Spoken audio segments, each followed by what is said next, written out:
আমার মেয়েও ফিরে আসবে না। আপনারা বিচার করতে পারবেন? পারবেন না। ছোট্ট একটা মেয়ে, নাম তার রামিসা, 2য় শ্রেণীর ছাত্রী। প্রতিদিন সকালে বই হাতে চুলে রঙিন ফিতা বেঁধে বড় বোনের হাত ধরে স্কুলে যেত। তারও স্বপ্ন ছিল, তারও একটা ছোট্ট পৃথিবী ছিল। গতকালও যাওয়ার কথা ছিল স্কুলে, কিন্তু সে আর যায়নি। মা ডাকছেন, রামিসা। ঘরের এক কোণ থেকে আরেক কোণে খুঁজছেন, কোথাও নেই। তারপর দরজার ওপাশে দেখা গেল একটা ছোট্ট জুতো, শুধু একটা। আরেকটা কোথায়? তারপর যা পাওয়া গেল তা কোনো সিনেমার দৃশ্য না, কোনো দুঃস্বপ্ন না। 7 বছরের নিষ্পাপ শিশুটিকে নিপীড়ন করে নির্মমভাবে হত্যা করা হয়েছে।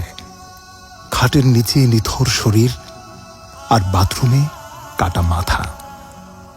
আহ, এ কেমন সমাজে বাস করছি আমরা!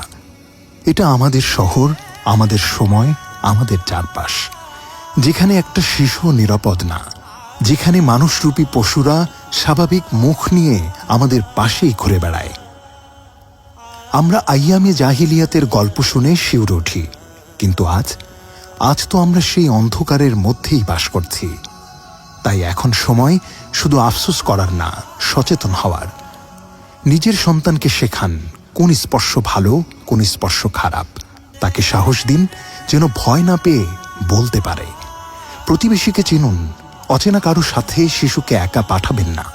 সন্দেহজনক কিছু দেখলে চুপ থাকবেন না। মনে রাখবেন, একটা কথা, একটা সতর্কতা, একটা পদক্ষেপ একটা জীবন বাঁচাতে পারে।